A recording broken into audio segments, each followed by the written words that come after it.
If we're having a home inspection after receiving an accepted offer, we want to have that scheduled as quickly as possible, as the inspection period takes place before the purchase and sales agreement is executed.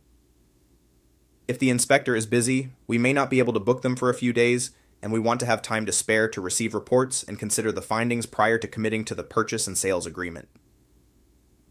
The home inspection can be the scariest part of the process for many buyers. The timeline allows you to fall in love with a home very quickly, and you will be amazed at what you didn't notice the first time you walked into the property. With the exception of a trained eye, you may also miss some of the more costly defects in a home. This shock is unfortunate but necessary in an attempt to protect you. Plan for your inspection to last 2 to 4 hours and come prepared with questions and concerns. While it's great to take notes, your inspector typically provides a report, so make sure you're keeping up. Your team member will be noting the more serious issues, if any, that need to be discussed at the end of the inspection. We work with some of the best home inspectors in the area.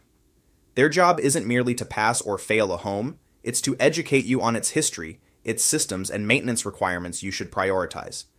Every home, and I truly mean every home, including new construction, has items that will be problematic, and every home will require maintenance. In my real estate career, I have had only 2 homes with perfect home inspections, both conducted by my most thorough inspectors.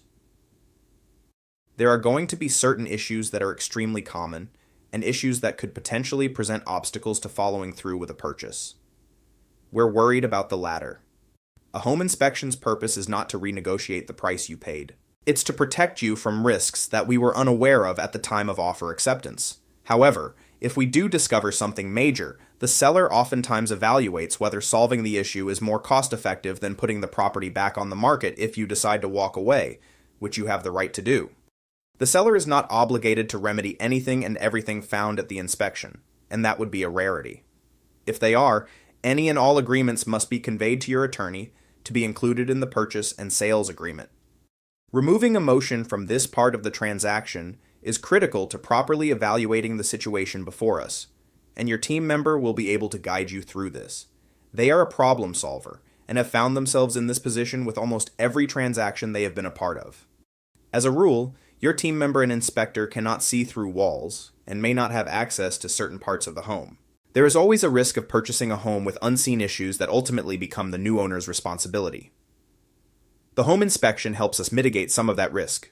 To counter this, you can pursue additional types of homeowners insurance coverage other than what your lender requires for the mortgage, and explore home warranties that can help you replenish the costs of major issues during the life of the policy.